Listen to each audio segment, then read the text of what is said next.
I think them can learn but the only way them can really learn is unless them get special treatment and special care. But all children can learn, man, in different ways. It's them don't want to learn, because if they put their head to them work, they will learn. They just don't want to learn. Nathan began formal schooling at almost 3 years old. And what was a joy for us was to see how he thrived and how he developed in very short space of time. He began all the things we couldn't get him to do in therapy, like reaching and stacking and playing with others. He began to do that in a classroom setting.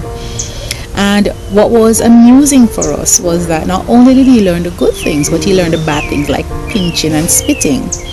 And so here it was, we saw that this child, given the opportunity, was able to be a child.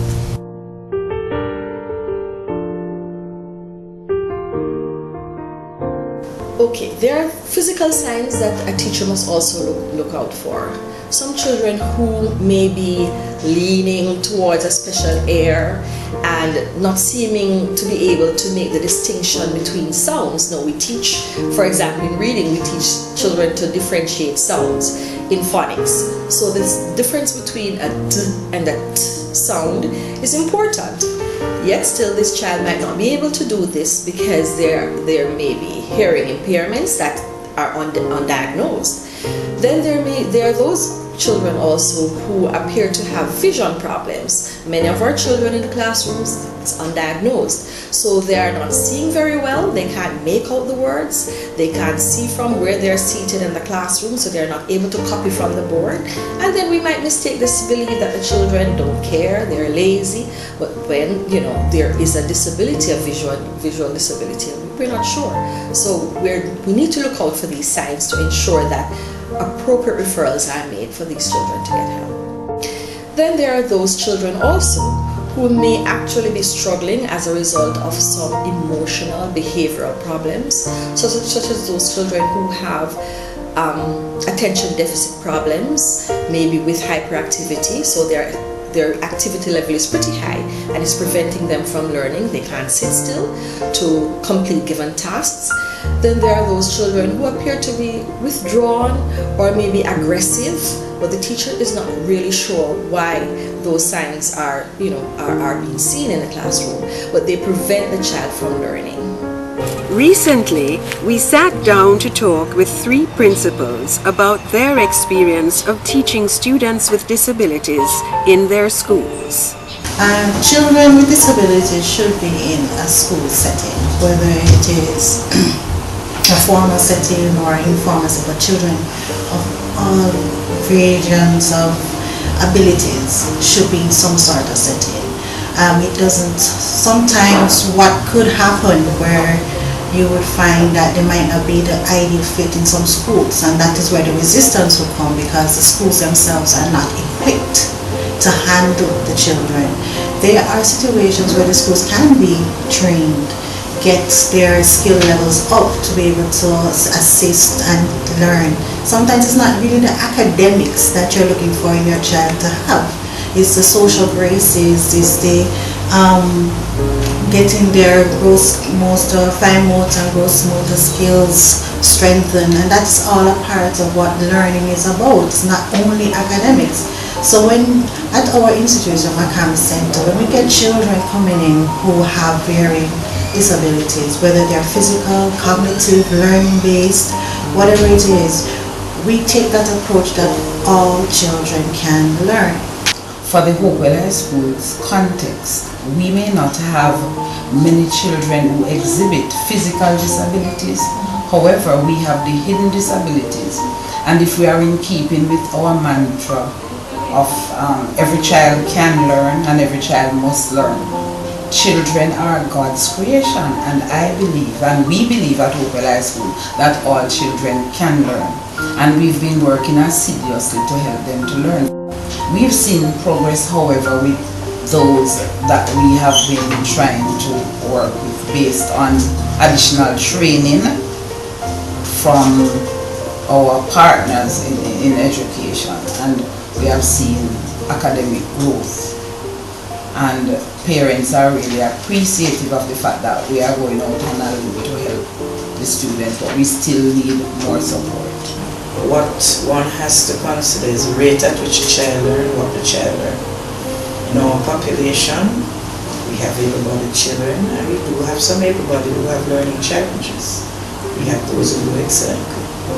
In our special needs population that we serve, we have children who do excellently, and we have children with challenges that prevent them from learning at the other place. One of our things, just to get a child to hold a pencil, during sport to developing gross and fine motor skill.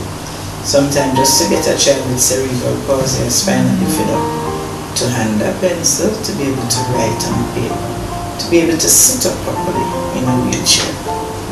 That's a major task development. And so the child has mastered that and is ready to transition to something else. So we need to understand the spectrum across which we place the word learn.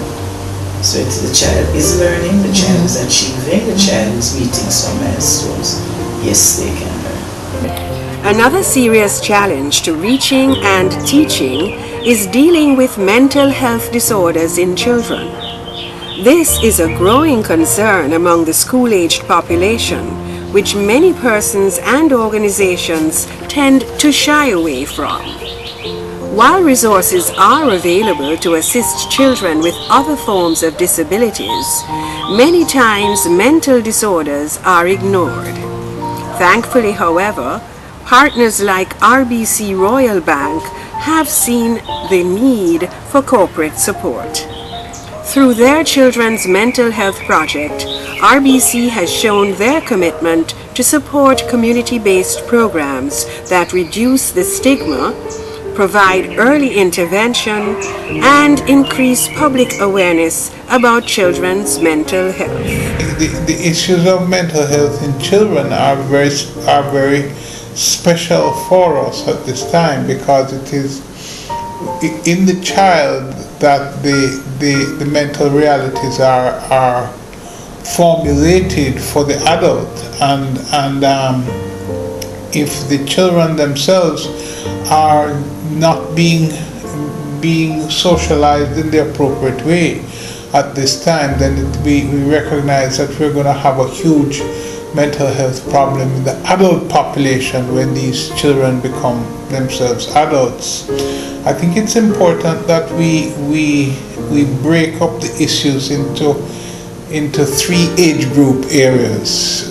Let's say age below 12, between 12 and 18 or 20, which is adolescent, and then above 20, which is young adults and into adulthood. And the mental health problems manifest themselves in different ways in different age groups. So if we start with the children, there are a number of psychiatric conditions that they're certainly not the same as what you see in the adult life, although they have similarities. One of the biggest problems which we have had in the past, which has been usually buried, has been the problem of mental retardation. And of course, mental retardation can range from being very severe to very mild. So if this means that children are not functioning intellectually well, there is something usually physically wrong with the brain structure, which makes it impossible for the child to learn in an appropriate way. When the child is severely mentally retarded, then it's very easy to separate this kind of mentally ill child from the rest of the population. But when the mental retardation is very little, it means then that the child is really slow and is slow in learning, and that this has to be picked up in early childhood and in early adolescence, because if it isn't, then the child will begin to act out when they are unable to cope with the regular stresses of life. So I think we need more schools for a disabled person that can afford, because some of them can't really afford to to go to some of the school that they have for the disabled persons. Why? Because I don't really see them put anything really in place for such, for such. It's mostly like only the Salvation Army school that set up something like that. I don't see that. We don't even. It's very rarely they start building even ramps for wheelchairs and stuff like that. So I don't see that. And so through our journey of reaching and teaching Nathan, the Staple-Ebanks Foundation was formed. And through the work that we do, we have been working with parents and teachers and others to reach and teach each child, but not just a child with a disability, but each child that is out there.